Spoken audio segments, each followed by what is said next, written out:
Bueno, vamos a ver ahora el tema de lo que es crisis hipertensiva.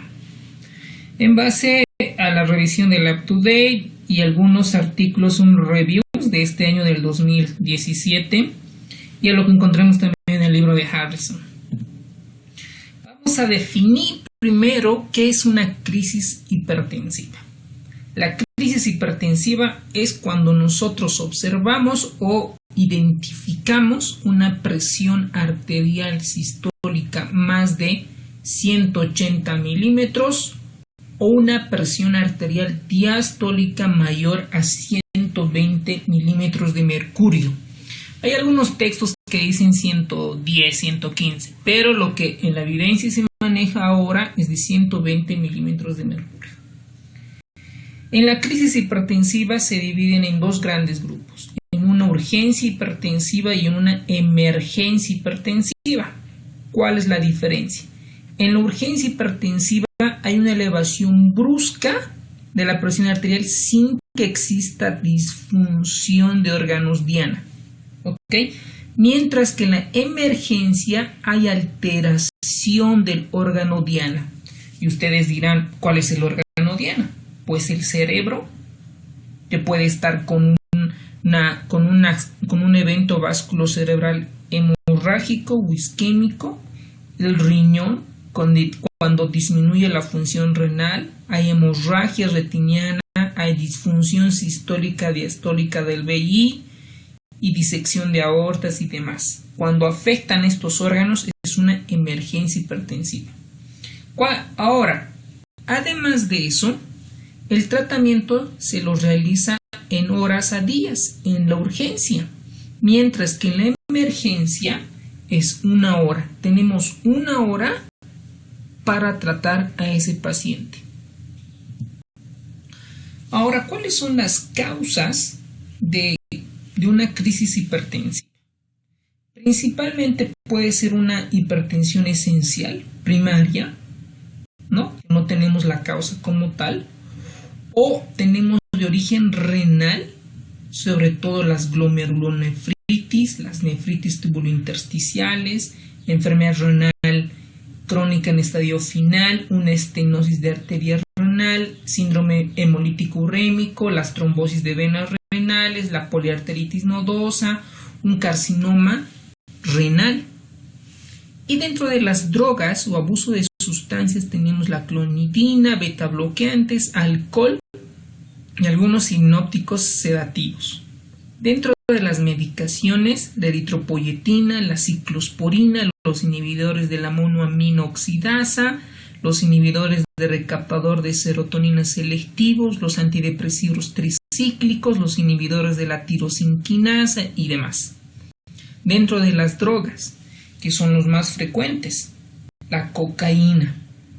Dentro de las causas endócrinas, el feocromocitoma, el Cushing, el hiperaldosteronismo, tumor secretor de renina, síndrome carcinoide, hipertiroidismo. En el embarazada, preeclampsia, eclampsia, de causas neurológicas, injuria neurológica, infarto cerebral, hemorragia cerebral y otras, dolor, ansiedad, ¿no? Personas que están muy ansiosas pues hacen crisis hipertensivas. Dentro de la fisiopatología, lo principal que existe es hay un aumento de las resistencias vasculares sistémicas, es decir, que los vasos sanguíneos comienzan a tener una constricción muy importante. Y hay un descenso de las sustancias vasodilatadoras como el óxido nítrico, las prostaglandinas.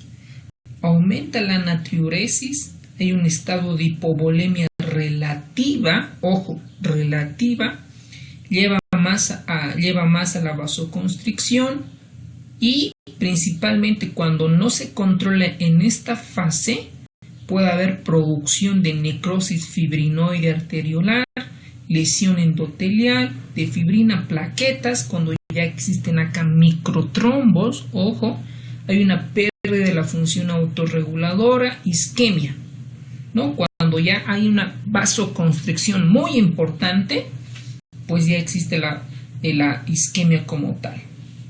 Acá en una revisión de Lancet muestra una imagen muy bonita, donde como en una normotensión o hipertensión crónica hay una regulación del óxido nítrico y las prostaglandinas, donde el endotelio comienza a liberar.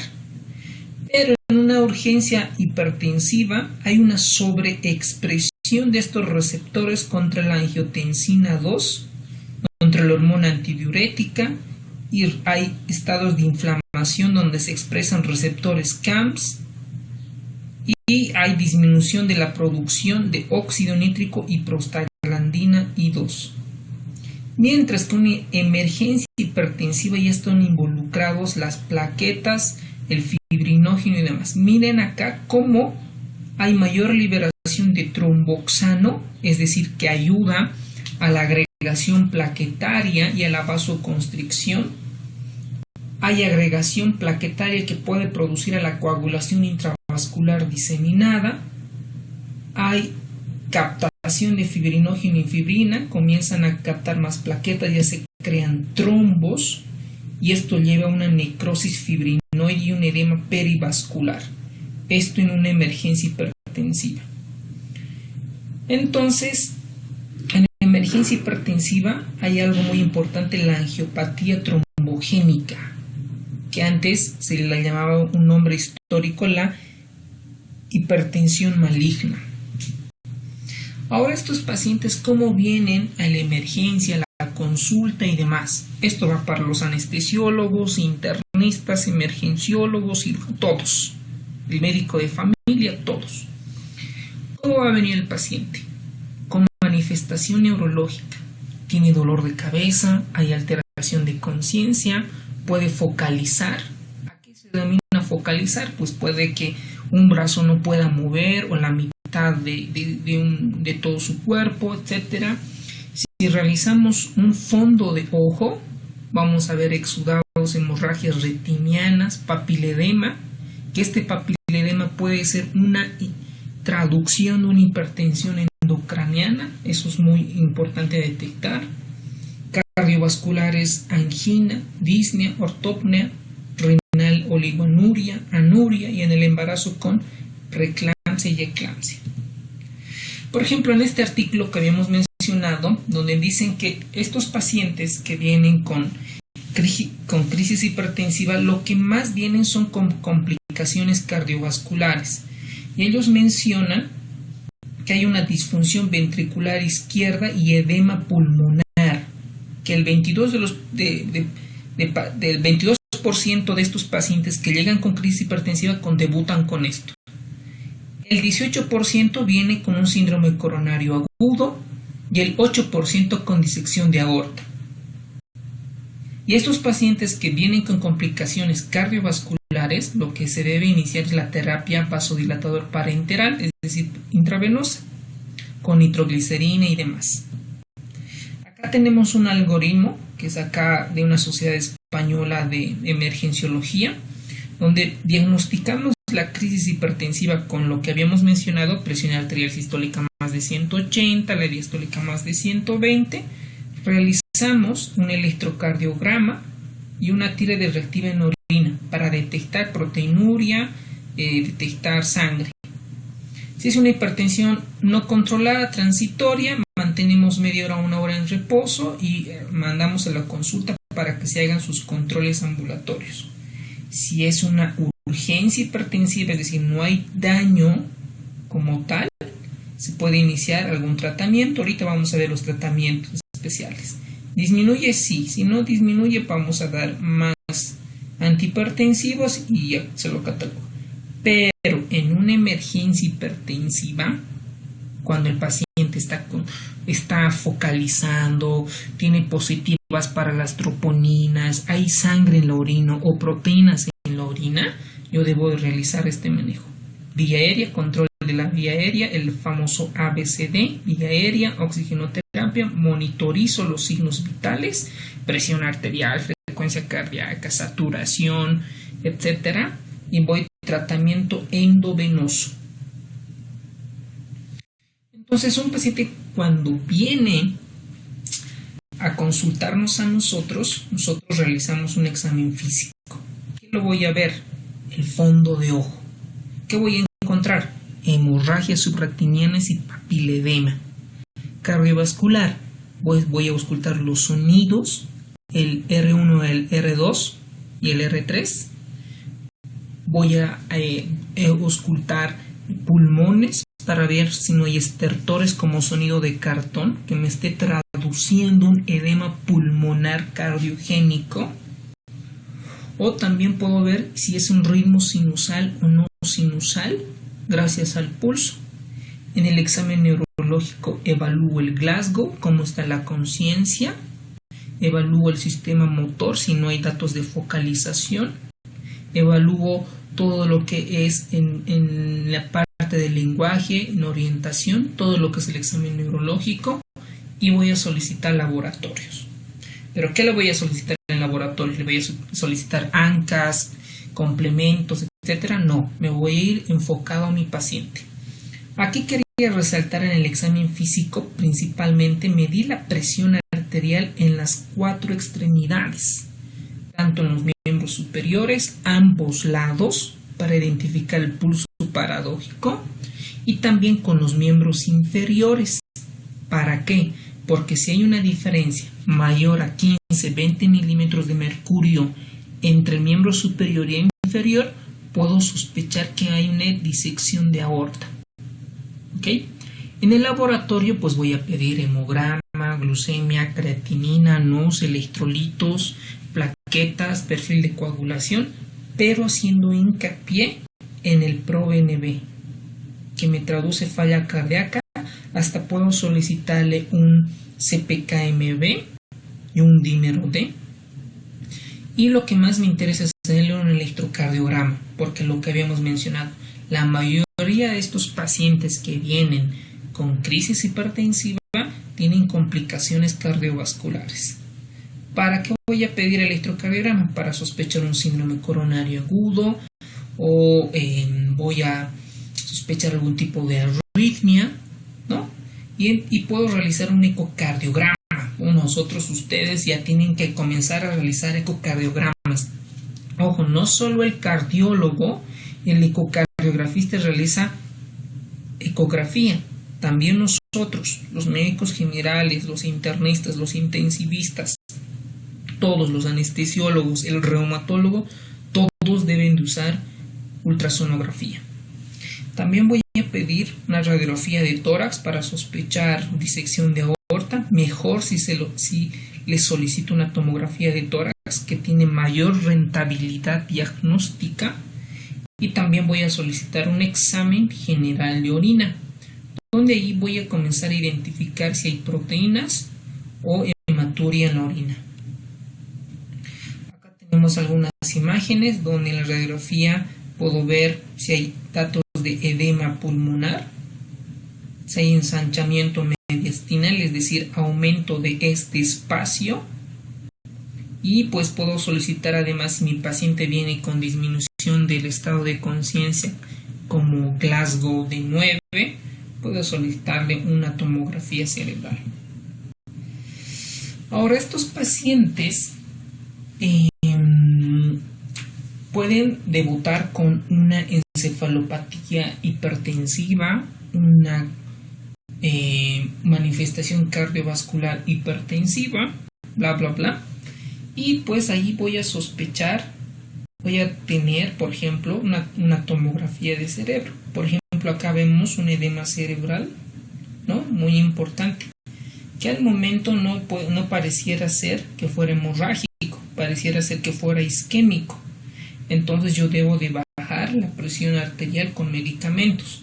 Actualmente existen guías cómo se debe bajar la presión arterial en un paciente con un evento vasculocerebral de tipo isquémico y de tipo hemorrágico, que lo vamos a ver en los posteriores temas. Esto es lo que ya hemos mencionado, el isquémico y el hemorrágico. En los síndromes cardiovasculares, pues estos pacientes suelen venir con un síndrome coronario agudo o con disección de aorta. Vamos al tratamiento, que esto es súper importante. De todos estos pacientes, o sea, de todos estos medicamentos, cada medicamento tiene una indicación específica. Por ejemplo, en el artículo menciona, y en el UpToDate, que están principalmente lo que debemos manejar es el labetalol y el nicardipino. Por ejemplo, en mi hospital, cuando yo era residente, no teníamos ninguno de estos dos medicamentos, ni labetalol ni nicardipino. Y si teníamos un paciente con crisis hipertensiva de tipo emergencia, pues usábamos nitroglicerina. Ahorita vamos a ver. ¿Por qué, por ejemplo, el nicardipino actúa a los 5 a 10 minutos? Podemos dar tiene una acción de duración de 3 horas, un metabolismo hepático. Podemos dar 5 miligramos hora, titulando esto subiendo y bajando. Especialmente está indicado para el síndrome coronario y para accidentes, para eventos vasculocerebrales. ¿Okay? El efecto adverso puede ser una angina, edema periférico, taquicardia y dolor de cabeza. El clevidipine, que es un calcio antagonista dihidropiridínico de tercera generación, que probablemente en Bolivia no lo tengamos, que yo sepa no tenemos en nuestro medio. Algunas clínicas, algunos hospitales ya cuentan con labetalol, es un beta bloqueante, alfa 1 adrenérgico y beta no selectivo, no selectivo, actúa a los 2 a 5 minutos. Tiene un metabolismo hepático. La dosis es 20 miligramos seguido de embolo de 20 a 40 miligramos cada 10 minutos. Principalmente es la droga de elección en el embarazo. ¿Ok? Pues como es un beta bloqueante no selectivo, puede bajar mucho la frecuencia cardíaca. Luego tenemos el esmolol, la fentolamina y demás medicamentos, pero lo que nosotros tenemos en nuestro medio es la nitroglicerina y el labetalol. Son la categoría de los nitratos, actúa de los 2 a 5 minutos, el tiempo de acción de 3 a 5 minutos, el metabolismo es hepático. Ahí tienen las dosis que vamos a ir aprendiendo cuando ya estén en la residencia. Dentro de los efectos especiales es un venodilatador, ojo con eso. Disminuye la precarga, incrementa el flujo coronario, disminuye el vasoespasmo coronario y principalmente está en pacientes con síndromes coronarios agudos y en disección de aorta aguda, también que se puede usar con un beta bloqueador. Los efectos adversos es cefalea, el aumento de la presión intracraneana, mareos, ¿no? Por la disminución de la presión intracraneana. Un efecto adverso de la nitroglicerina es la metahemoglobinemia. Ojo con eso, ¿ok? Porque produce nitritos. Luego tenemos otros, el nitroprusiato de sodio, el fenoldopam, que es un agonista del receptor dopamina T1, es un agonista, que también se ha usado mucho en pacientes que tiene un efecto vasodilatador arterial renal muy importante, sobre todo para una estenosis de arteria renal. Está contraindicada en isquemia miocárdica, glaucoma y hipertensión intracraneana. Acá tenemos otros vasodilatadores, como habíamos mencionado. Cabe destacar que la nitroglicerina puede producir metahemoglobinemia. Pregunta de examen. Los beta bloqueantes que habíamos mencionado. Y acá tenemos que viene emergencia. When was your blood pressure known to be elevated? Miren acá cómo la presión está 255-172 milímetros de mercurio con una presión arterial media de 190 pantalla. I know a couple months ago, like, Increíble. feel like he was like in a drum or swollen up inside. But then after a while, it started getting worse and worse, and then just started having headaches. And when I tried to sleep at night, I guess it's because they said my lungs wouldn't get the right amount of blood. I couldn't lay down flat. Y miren lo importante de acá, que tiene una BNP, una proteína, es un marcador de daño miocárdico, está de 950, que está muy alta. La glucosa está normal, su calcio está normal, la proteína, la albúmina, marcadores de falla de hepatitis, fosfatasa alcalina, bilirrubina total, pero miren acá cómo se encuentra el BNP, es decir, con una alteración del sistema cardiovascular. Nos están diciendo que el sistema cardiovascular está tronando, ¿no? Back when it first used to start, I have got real pale, but it used to get real, my face get real red. But now I lay down 30 minutes, like the art. Miren, en el electrocardiograma hay crecimiento del ventrículo izquierdo. El paciente está como tranquilo, ¿no? Con esa presión cualquiera no estuviera vivo, porque el cerebro no aguanta tanta hipertensión.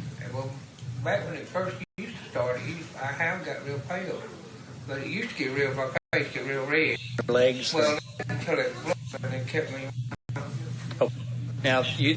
I mean, now I used to. Entonces se le hace laboratorios y como dice que no tiene antecedentes y demás, y ven en los laboratorios en la parte de toxicología positiva para cocaína. Es decir, entonces lo más probable es que esa crisis hipertensiva esté provocada por esa sustancia. Entonces, pues lo único que tenemos que hacer es bajar la presión arterial, ¿no? Porque le puede dar una derrama cerebral, se puede infartar. So a six pack in the evenings. Well, not that much. My lady helped me drink them. But we like to sit down and, drink a beer and eat and stuff like that. Okay. Eat stuff and go to bed. But no, we don't do drugs all the time. Okay. It's really good now. Entonces, vamos a terminar con esta diapositiva. ¿Qué medicamento se usa para una crisis hipertensiva? Si el paciente viene con edema de agudo de pulmón, de tipo cardiogénico, damos nitroprusiato más diurético. Si viene con síndrome coronario agudo, la betalol, esmolol más nitroglicerina. Aquí es la betalol o esmolol. Si viene con encefalopatía hipertensiva, la betalol. Disección de aórtica, esmolol más nitroprusiato. Eclampsia, hidralazina. Falla renal aguda, calcio antagonistas. Ojo con eso. Si tienen alguna duda, comentario o aporte, pues los esperamos en el debate y en el foro.